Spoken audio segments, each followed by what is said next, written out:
A new pest has been popping up in soybean fields the last couple of years and is giving some producers headaches.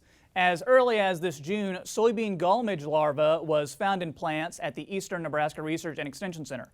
And little by little, researchers are unraveling the mysteries of this pest. Market Journal's Bill Dodd has more. Thanks, Troy. This pest is still fairly new to researchers, and with little data to go on, Nebraska Extension specialists and educators are trying to learn all they can when it comes to the soybean gall midge. This particular pest was first seen as early as 2011. However, last year it became very clear early on that damage from the pest could be significant. There's much more backing this year for researchers to understand its biology. And as a member of the genus Roselia, it's part of about 56 species now known in the United States, and the only species of that genus to be problematic for soybeans. This year, as of August 7th, 6 new counties have been identified in Iowa, Minnesota, and South Dakota. All total, there are 86 counties across 5 states that have documented soybean gall midge infestations. However, since it's known that the species is troublesome around field edges, it's recommended to scout all of your soybean fields, regardless if you see the pest or not.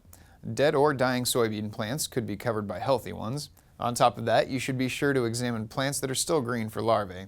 In the meantime, researchers have formed farmer cooperator studies that utilize insecticide treatments around the edges of soybean fields. Now, what they found is a bit concerning. The insects tend to infest plants at early developmental stages, and according to UNL crop protection and cropping system specialist Justin McMechan, this makes insecticide treatments a bit trickier than usual. This insect appears to be hitting the crop at the V3 stage, so growers are not attuned to applying an insecticide that early to soybeans. We don't have a lot of pests in Nebraska that are like that, and so there's a lot of caution being taken. We've evaluated a number of chemistries trying to understand their potential value, and unfortunately we get asked that question a lot, but we won't know the value till this fall when we harvest those plots. So it's also complicated by the fact of the timing around adult emergence. In some indications, applying late didn't do anything, but the same chemistry performed better earlier. And so there's a lot of little things to be sorted out. Growers did spray this year for it, but we're not sure to what extent that'll be realized for benefit until this fall. This is the first time in his career, and many other entomologists for that matter, who have addressed a pest problem in the state with no significant amount of information on the biology or ecology on a subject.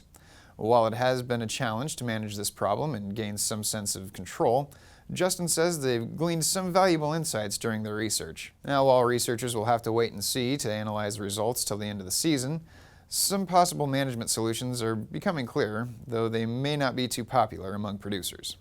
Yeah, I will not be a popular individual for stating this as a potential management practice, and it is yet to be seen its value until the end of the season, but planting date appears to have a significant impact on soybean gall midge infestation from our overwintering generation.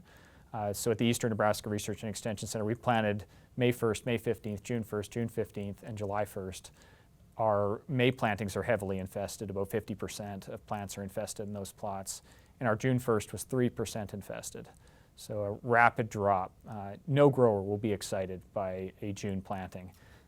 But if I was under significant pressure as a grower from soybean gall midge in previous years, that would be part of what I might lean on. Currently, UNL extension specialists are recommending that you don't take any action against the pest so late in the season, as they are expecting emergence to continue into late August based on last year's observations. One thing that surprised researchers was the emergence rate of the pest. The first round of soybean gall midge to be captured this season was around June 14th. Within a month, researchers saw the second generation of adults emerge, which matched the greenhouse data set from last year. However, the emergence period was roughly 12 times longer than anticipated, and due to this extended period of emergence, Justin tells me the first generation observed this year emerged early enough to interact with the overwintering generation. Now, this is an unusually rare occurrence for insects to reproduce with overlapping generations. Justin also tells me that groundwork is being laid out for next season's research efforts, and that this is one pest that has researchers thinking outside the box to help ensure soybean producers are better prepared if the infestation continues. And since we're on the subject of keeping soybeans healthy, we'd like to take this opportunity to point out a crop disease that Nebraska producers are beginning to see again this season. Frogeye leaf spot can be pretty common, and if seen enough, some producers may want to consider a fungicide treatment to some of the more susceptible varieties of soybeans planted in the state. While many fungicides will do the trick, Nebraska Extension plant pathologist Tamra Jackson-Ziems points out a particular pathogen does have some resistance traits.